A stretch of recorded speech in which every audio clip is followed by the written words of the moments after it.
Hello everyone, idli కొట్టు. So నెట్ఫ్లిక్స్లో ఇప్పటి వరకు ఏ మూవీ క్రాస్ చేయని విధంగా ఇండియాలోనే నెంబర్ 1 మూవీగా ఉందంట. అంతేకాదు ఈ మూవీ వచ్చేసి థియేటర్లో కాస్త ఫ్లాప్ అయిందనే చెప్తున్నారు. సో దీని గురించి ఒకసారి తెలుసుకునే ప్రయత్నం చేద్దాం. ప్రస్తుతం మనతో సినీ క్రిటిక్ జగదేవ్ ఉన్నారు, వెల్కమ్ చెప్దాం. Hello sir. హలో జగ. సార్, నిజంగా థియేటర్లో ఫ్లాప్ అయ్యి ఇప్పుడు నెట్ఫ్లిక్స్లో హిట్ అయిందంట, ఏంటి? ఇలాంటి ఘటనలు మనకి తెలుగులో కూడా చాలా జరిగాయి. Best example Orange movie. అప్పట్లో biggest disaster Ram Charan career లోనే. And moreover producer Anjana Productions Nagababu గారు. సో నాగబాబు గారు సూసైడ్ వరకు వెళ్ళారని చెప్పి ఒక ఇంటర్వ్యూలో కూడా చెప్పారు. అటువంటి ఆరెంజ్ మూవీ మొన్న రిలీజ్ చేస్తే థియేటర్ సరదాగా 5 crores వరకు వచ్చిందంట. అంటే ఈ ఉత్సాహం, ఈ ఊపు అప్పుడులో ఉంటే ఆయనకి ఆ పరిస్థితి వచ్చేది కాదు కదా అనేది ఇప్పుడు ఎగ్జాంపుల్ చెప్తున్నా. అంటే ఏది ఎప్పుడు ఎలా అవుతుందో చెప్పలేదు. అంటే సక్సెస్ ఫార్ములా నోబడి నోస్, ఎవరికి తెలుసు చెప్పండి.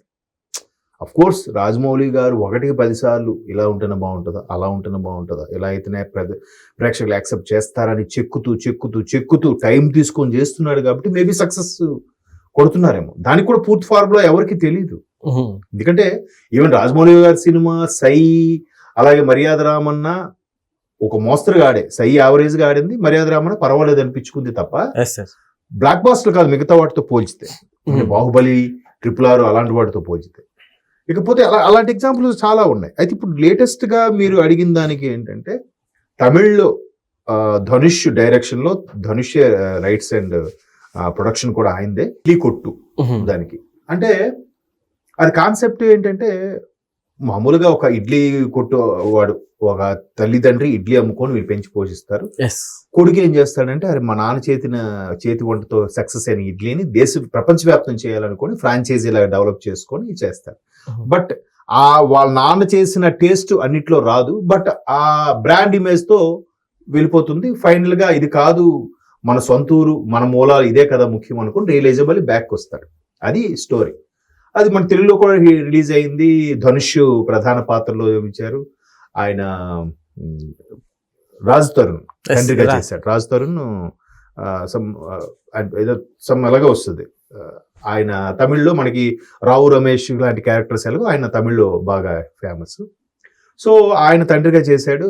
హీరోయిన్ నిత్యా మేనన్ మరి ఏ పాత్ర ఇచ్చినా చించేస్తుంది ఆవిడ. సార్, ధనుష్ గారు కూడా ఇలాంటి చిన్న కాన్సెప్ట్ ని ఎక్కువగా శ్రద్ధ పెట్టి తీస్తారు. ఇప్పుడు తిరుగు ఉంది, తిరుగు నిత్యా మేనన్ ఈయన చేశారు. అది కూడా చిన్న కాన్సెప్టే, చిన్నప్పటి నుంచి ఉన్న ఫ్రెండ్, తను ఇష్టపడుతుంది కానీ వీడికి ఆ ఫీలింగ్ ఏమి ఉండదు. అది కూడా మంచి హిట్ అయింది, తెలుగులో కూడా బాగా ఆడింది.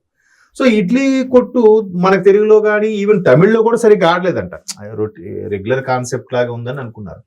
బట్ ఓటీటీకి రిలీజ్ చేస్తే ఇప్పుడు రికార్డ్ ఏంటంటే, ఓటీటీలో ఎస్పెషలీ నెట్ఫ్లిక్స్లో స్ట్రీమింగ్ అవుతున్న సినిమాల్లో టాప్ 10 మూవీస్లో ఇది నెంబర్ 1గా ఉందంట.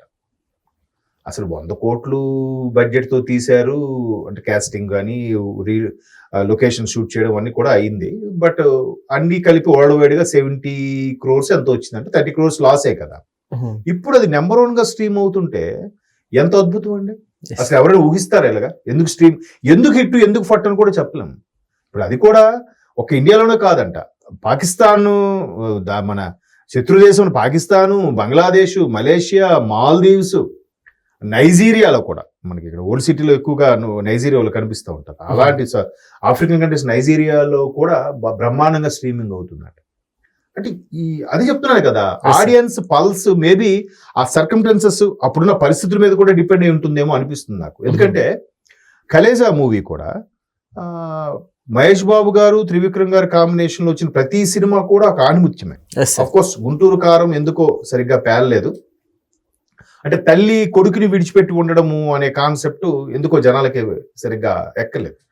ఇకపోతే Khaleja extraordinary concept, extraordinary cinema. కాకపోతే అది ఎందుకు ఆడలేదో తెలియదు. ఇప్పుడు టీవీలో ఎప్పుడు వచ్చినా ఎవరు మిస్ అవ్వరు. అబ్బా భలే ఉంటుంది కలేజా మూవీ అంటారు. మొన్న రీసెంట్ గా రిలీజ్ కూడా చేశారు కలేజాని. అక్కడ మణి శర్మ బ్యాక్గ్రౌండ్ మ్యూజిక్ గాని, ఆ సాంగ్ సదాశివ సన్యాసి అనే సాంగ్ కూడా సూపర్ గా.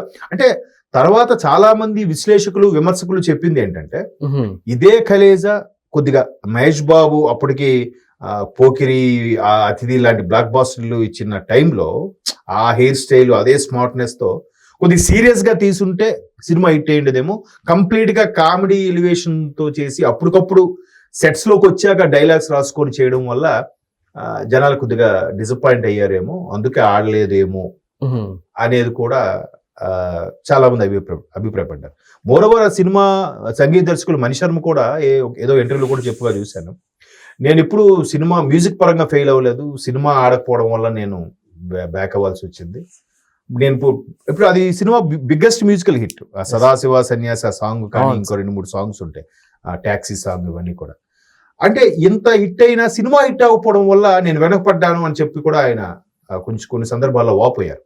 అంటే అక్కడ సినిమా ఎందుకు ఎక్కలేదు కూడా ఇప్పుడు ఆయన ఏం చేస్తాడు, మణిశర్మ గారు ఏం చేస్తారు, త్రివిక్రమ్ గారు ఏం చేస్తారు, మహేష్ బాబు ఎక్స్ట్రాడినరీ పెర్ఫార్మెన్స్, అది కామెడీ అవని సీరియస్ అని చాలా బాగా చేస్తాడు. మరి ఎందుకు ఆడలేదంటే దానికి ఆన్సరే లేదు. ఇప్పుడు ఇడ్లీ కొట్టులాగే, ఇడ్లీ కొట్టు కూడా ఎప్పుడు రిలీజ్ అయిందో కూడా తెలియదు మనకి, సైలెంట్ గా రిలీజ్ అయ్యింది, అక్కడికి 1-10 రోజుల్లోనే ఓటీటీలోకి వచ్చేసింది, ఇప్పుడు ఓటీటీలో బాగా స్ట్రీమింగ్ అవుతుందంట. దాన్ని మనం ఏం చెప్పగలం చెప్పండి. సో అలాగా ప్రతి సినిమాకి కూడా ఇది ఖచ్చితంగా ఆడుతుంది, ఆడాలనే ప్రతి ప్రొడ్యూసరు ఆలోచిస్తాడు, ప్రతి దర్శకుడు కూడా అరే నాకు ఎవడైనా ఫెయిల్యూర్ అవ్వాలని కోరుకుంటాడు. వరుస పెట్టి ఇటు కొట్టదైనా మనకు స్టార్డమ్ పెరుగుతుంది, ఎందుకంటే ఈ హిట్టే నెక్స్ట్ సినిమాకి ఈయన యొక్క విజిటింగ్ కార్డ్ అవుతుంది. దాన్ని బట్టి ఆయన రెమ్యునరేషన్ కూడా పెంచుకుంటాడు. ఈ సినిమాకి 5 కోట్లు తీసుకున్నాడు అనుకున్న ఒక డైరెక్టర్ నెక్స్ట్ సినిమాకి కనీసం 7-8 కోట్లు డిమాండ్ చేస్తాడుగా.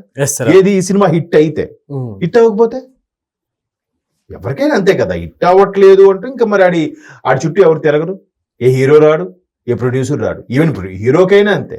వరుసగా హిట్లు వస్తే ఇప్పుడు మొన్న ఎవడో ఒక ట్రోల్స్ చేస్తూ పెట్టాడు, రవితేజ, నితిన్, శర్వానంద్ వీళ్ళు ముగ్గురు కలిసి ఇండస్ట్రీకి 200 కోట్లు నష్టం చేశారని చెప్పి ఎవడో ట్రోల్స్ చేశాడు.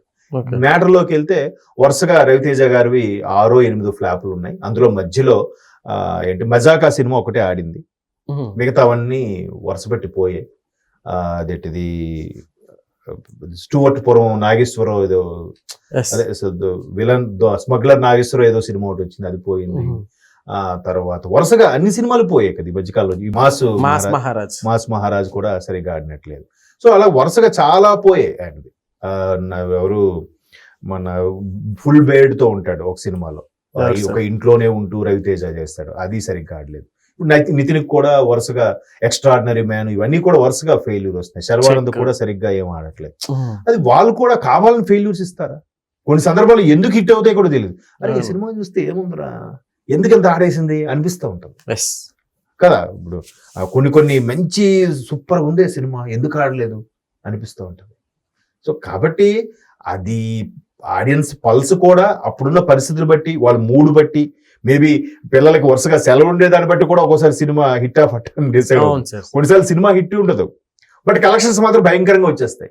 ఎందుకు వచ్చేస్తాయి అంటే చెప్పలేం. సో మేబీ ఇడ్లీ కొట్టు కూడా అటువంటి కాన్సెప్ట్ అయితే అయి ఉండొచ్చు. ఎనీహో ధనుష్ హ్యాపీ, ధనుష్ పెట్టిన పెట్టుబడికి డబుల్ వచ్చేస్తుంది. Okay sir, thank you.